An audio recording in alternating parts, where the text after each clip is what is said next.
je suis le docteur Jean-Massambé Mouyendi, je suis chirurgien urologue-andrologue, spécialiste, donc chef de service d'urologie au centre hospitalier universitaire de Libreville au Gabon. Je suis donc un peu, par rapport à cette pathologie qui est la pathologie prostatique, au centre des préoccupations effectivement de cette maladie. Je dois d'abord dire que la prostate, ce n'est pas la maladie. La prostate est un organe que tous les hommes ont. Nous sommes nés avec une prostate. Nous faisons partie, la prostate fait partie des organes génitaux masculins, au même titre que le pénis, les testicules, sauf que cet organe-là ne se voit pas puisqu'il est caché, il est à l'intérieur de notre organisme. Chaque homme naît avec sa prostate, qui est normale, qui évolue. Et c'est à partir d'un certain âge que cet organe peut être le siège de maladie. Là, on parle maintenant de maladie prostatique. Mais la prostate en elle-même, c'est une petite glande de 20 grammes à peu près, qui est située sous notre vessie et qui entoure le canal urinaire, de telle sorte que lorsque cette prostate-là est le siège de pathologie, de maladie, donc les premiers signes seront des signes urinaires, puisqu'elle va jouer un système compressif autour de l'urètre, c'est-à-dire qui est le canal évacuateur des urines. Donc la prostate, c'est un organe, tout simplement, que nous avons. Alors, maintenant, à quoi sert cette prostate-là? Cette prostate-là sert à beaucoup de choses. Donc, elle sécrète le liquide séminal qui est la composante du sperme. Parce qu'il faut savoir que le sperme, il est fabriqué par la prostate, qui est accumulé, qui est stocké dans ce qu'on appelle un organe qui est aussi à côté de la prostate, qu'on appelle la vésicule séminale. Et les spermatozoïdes qui, eux, sont sécrétés par les testicules, viennent dans un canal pour se mêler à tout ce liquide-là pour former le sperme. Donc la prostate joue un rôle dans la procréation. Il joue également un rôle dans la protection des spermatozoïdes, et puis il y a des éléments comme le zinc qui sont des anti-inflammatoires et des antibiotiques, des antiseptiques, c'est-à-dire qui luttent contre les infections. Voilà un peu le rôle de la prostate. Alors maintenant, elle évolue. Jusqu'à la quarantaine, la prostate se situe à peu près aux alentours de 20 grammes. À partir de la quarantaine, pour des raisons d'évolution, de vieillissement de notre organisme, cette prostate-là va commencer à prendre du volume. Donc il y aura une augmentation de son volume, c'est-à-dire une hypertrophie prostatique. C'est à partir de ce moment-là que ça devient problématique. Chez certaines personnes, cette évolution peut se faire rapidement, mais c'est une évolution obligatoire chez tout le monde. L'évolution, le grossissement de la prostate, c'est un stade d'évolution normale, naturelle. Sauf que cette évolution n'est pas identique chez tous les hommes. Il y en a chez qui la prostate va grossir très vite. Il y en a chez d'autres où la prostate ne va pas grossir vite. Elle va au contraire être au même niveau, au même volume, même jusqu'à 60-70 ans. Par contre, chez certains, à partir de la cinquantaine, cette prostate va prendre du volume et aboutir à deux principales pathologies, deux principales maladies.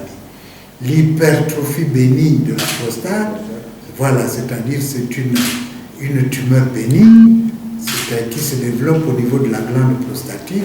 C'est cette maladie qui est la plus fréquente chez les hommes.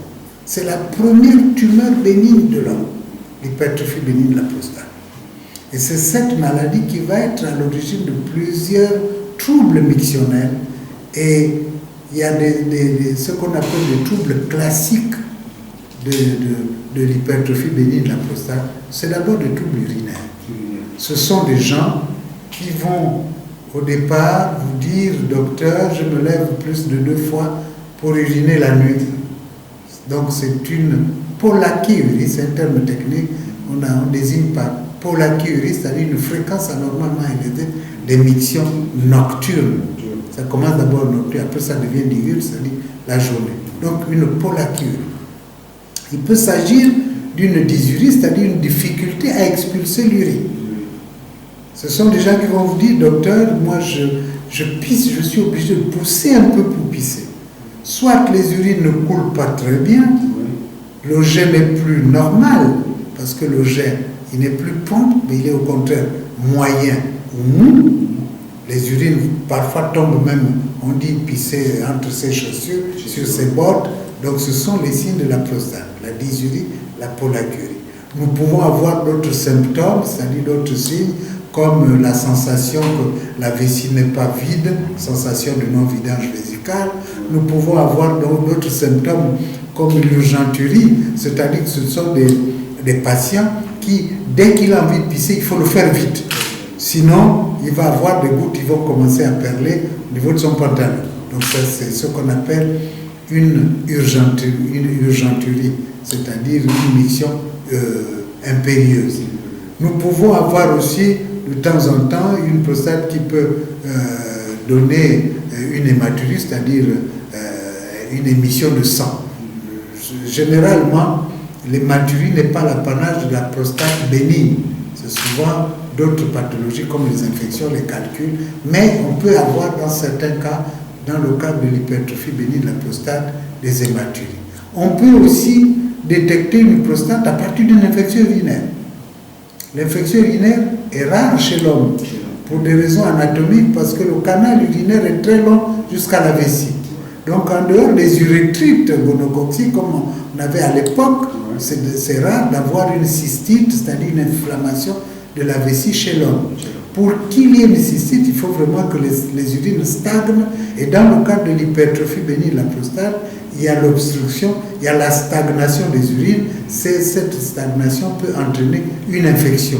Et donc, c'est les seuls cas. Donc, devant quelqu'un, quelqu'un âgé de plus de 50 ans qui a une infection urinaire, il faut penser à sa prostate. On peut avoir aussi l'apparition de gens qui vont faire des calculs dans la vessie, justement parce que ces urines stagnent. Donc autant de signes qui attirent l'attention du médecin, de l'urologue, sur la possibilité pour quelqu'un d'avoir une pathologie prostatique bénigne. Et là, nous parlons de l'hypertrophie bénigne de la prostate. À côté de cette maladie fréquente, il y a malheureusement le cancer de la prostate. Ces deux maladies s'observent dans la même glande.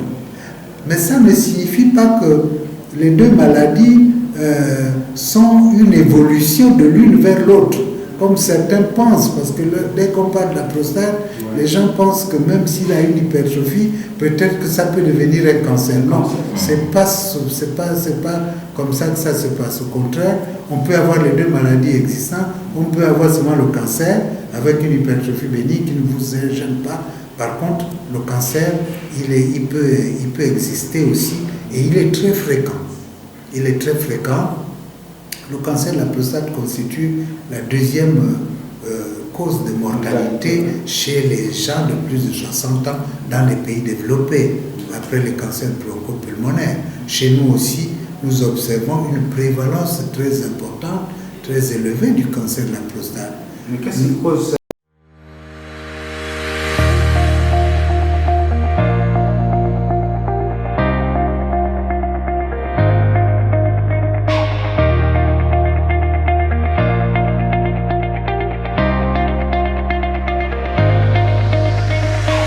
Que ça soit l'hypertrophie